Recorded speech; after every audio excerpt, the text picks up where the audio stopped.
So guys आपको जैसे मालूम ही है कि कोरोना महामारी की दूसरी लहर ने भारत के हेल्थ सिस्टम पर बहुत बड़ा दबाव डाला है। अस्पतालों में बेड से लेकर ऑक्सीजन तक कम पड़ने से लोगों की मृत्यु हो जा रही है।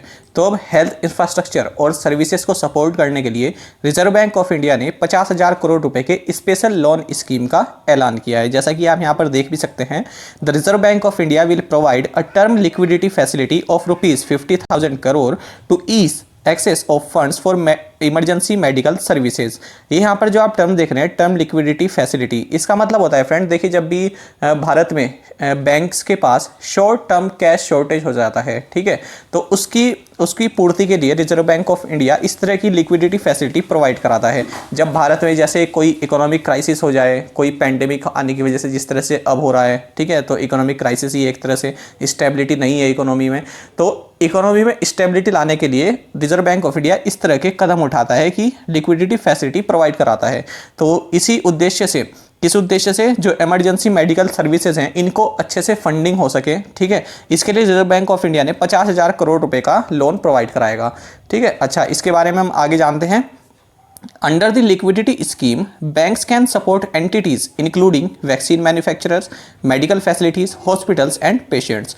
तो इसमें क्या है, रिजर्व बैंक ऑफ इंडिया अपने आप लोन नहीं देगा लोगों को, ठीक है, reserve Bank of India banks को ये लोन प्रोवाइड कराएगा, ठीक है। बैंक अगर कहते हैं कि हमको हेल्थ सेक्टर से जुड़े जो लोग हैं, ठीक है, उनकी डिमांड पूरी करना है, उनको लोन प्रोवाइड कराना है, तो वे रिजर्व बैंक ऑफ इंडिया से ले सकते हैं। अभी इस तरह का लोन किन लोगों को चाहिए, देखिए आजकल देखिए जैसे वैक्सीन मैन्युफैक्चरर्स को चाहिए, मेडिकल फैसिलिटीज़ कोई प्रोवाइड कराना चाहता है, ठीक है, कई तरह की दवाएँ बनती हैं, ठीक है, और कई तरह के इक्विपमेंट बनते हैं जो हॉस्पिटल्स में चाहिए होते हैं, ठीक है, इनको मैन्युफैक्चर करना चाहता है। हॉस्पिटल्स में जैसे बेड्स की ज़रूरत पड़ती है, नया हॉस्पिटल बनाना होता है, तो इस तरह की जितनी भी सर्विसेज हैं, तो ये बनाने के लिए अगर किसी को लोन चाहिए तो वो बैंक से तो जो ये रिजर्व बैंक ऑफ इंडिया ने 50,000 करोड़ रुपए का जो ये लोन स्कीम निकाली है, तो इसके तहत ले सकता है, ठीक है, लेकिन वो लेना होगा बैंक से, ठीक है, बैंक से या फिर NBFC जो होते हैं उनसे।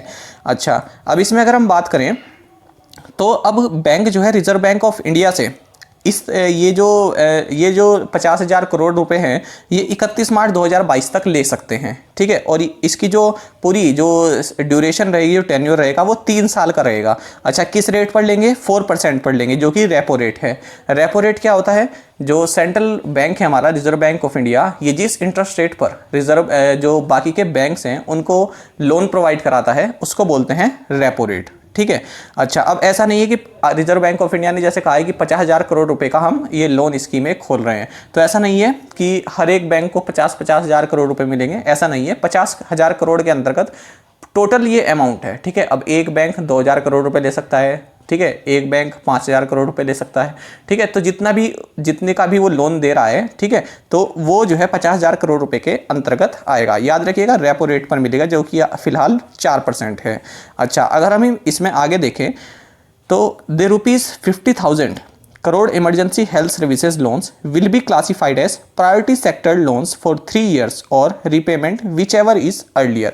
अच्छा, अभी ये प्रायोरिटी सेक्टर लैंडिंग आप जानते होंगे, ठीक है, इसके अंतर्गत बैंक जो है agriculture, MSME, export credit, education, housing, social infrastructure, renewable energy, इन सभी प्रोजेक्ट्स के लिए लोन प्रोवाइड कराती है। तो इसी कैटेगरी में इसको रखा जाएगा। जो इस तरह के loans reserve Bank of India ये माफ़ कीजिएगा, जो बैंक्स प्रोवाइड कराएंगे उनको प्रायोरिटी सेक्टर लोन्स के अंतर्गत रखा जाएगा या प्रायोरिटी सेक्टर लैंडिंग के अंतर्गत रखा जाएगा, ठीक है, उनको प्राथमिकता दी जाएगी। अच्छा, अब इसका फायदा क्या होता है, प्रायोरिटी सेक्टर लोन्स में क्यों रखा जा रहा है, तो देखिए, priority sector loans are exempted from maintaining cash reserve और statutory liquidity ratios and so banks can extend them at concessional rates too. देखिए, इसमें क्या होता है कि प्रायोरिटी सेक्टर लोन्स का ये फायदा होता है कि इस तरह के लोन्स के लिए बैंक्स को कैश रिजर्व रेशियो या स्टैट्यूटरी लिक्विडिटी रेशियोज मेंटेन रखने की जरूरत नहीं होती है, ठीक है। अब ये क्या होता है, कैश रिजर्व रेशियो क्या होता है, कैश रिजर्व रेशियो का मतलब होता है बैंक्स के पास जो डिपॉजिट है, तो ऐसा नहीं होता है कि वो पूरा का पूरा डिपॉजिट ही लोन में जो है प्रोवाइड करा दे, ऐसा नहीं होता है।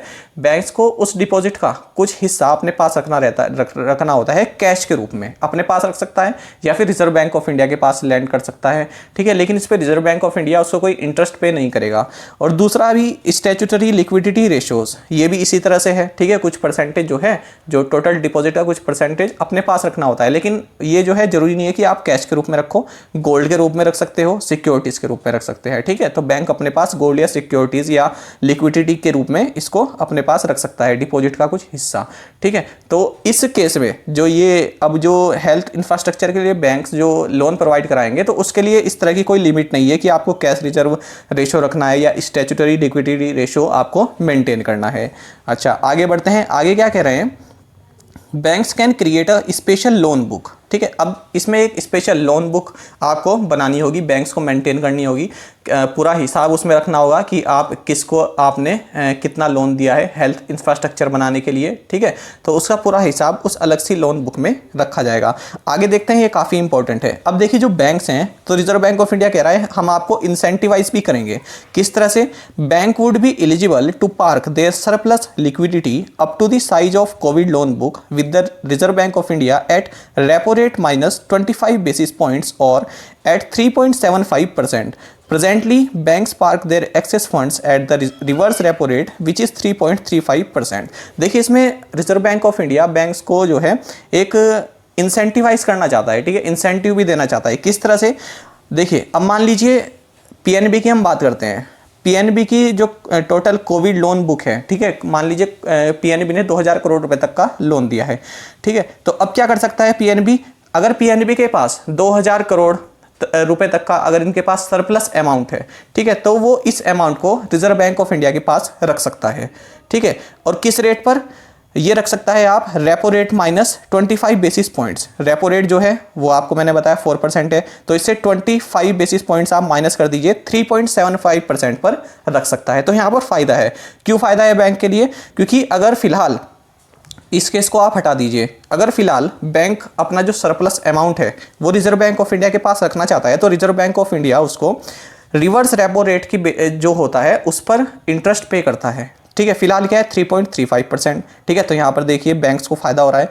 ठीक है, अगर ये वाली कंडीशन हटा दें, तो अगर बैंक्स के पास सरप्लस अमाउंट है तो उस पर केवल जो रिवर्स रेपो रेट है 3.35% प्रेजेंटली, ठीक है, इस पर केवल आरबीआई से उन्हें इंटरेस्ट मिलेगा। लेकिन यहाँ पर अगर वो जो कोविड लोन बुक है, यानी कि इसमें आपको प्रोत्साहित किया जा रहा है कि आप ज़्यादा से ज़्यादा लोन दीजिए। मान लीजिए 3000 करोड़ का लोन दिया है, ठीक है, तो अच्छी बात है। तो जो बैंक्स हैं वो अपना सरप्लस अमाउंट 3000 करोड़ रुपए तक का surplus amount reserve Bank of India के पास रख सकते हैं। किस रेट पर?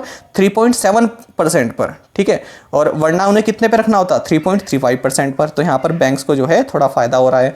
तो ये पूरी स्कीम जो है रिजर्व बैंक ऑफ इंडिया ने जो है कल जारी की है। गवर्नर शक्तिकांत दास ने एक प्रेस कॉन्फ्रेंस के जरिए यहाँ पर बताया है। तो आई होप आपको ये पूरा जो मैटर है, किस तरह से हेल्थ इंफ्रास्ट्रक्चर को बढ़ावा दिया जा रहा है रिजर्व बैंक ऑफ इंडिया ने। रिजर्व बैंक ऑफ इंडिया ने भी कहा है कि हम भी जो है, हम क्यों पीछे रहे। ठीक है, देश इतने बड़े संकट में है तो हमें भी कुछ ना कुछ करना चाहिए। और रिजर्व बैंक ऑफ इंडिया के हाथ में जो है बहुत ज़्यादा पावर होती है। ठीक है, तो कई तरह के टूल्स होते हैं, उनको यूज़ करके रिजर्व बैंक ऑफ इंडिया की ओर से आप कह सकते हैं कि काफ़ी एक अच्छा प्रयास यहाँ पर है। ठीक है, और इसी तरह के अपडेट्स पाने के लिए आप करंट अफेयर्स फंडा को टेलीग्राम पर भी ज्वाइन कर सकते हैं। यहाँ पर रेगुलर वीडियो अपडेट्स और करंट क्विजेस हम आप सभी के लिए डालते हैं। साथ ही डिस्कशन ग्रुप में आप किसी भी क्वेश्चन का सॉल्यूशन पा सकते हैं। Thank you guys.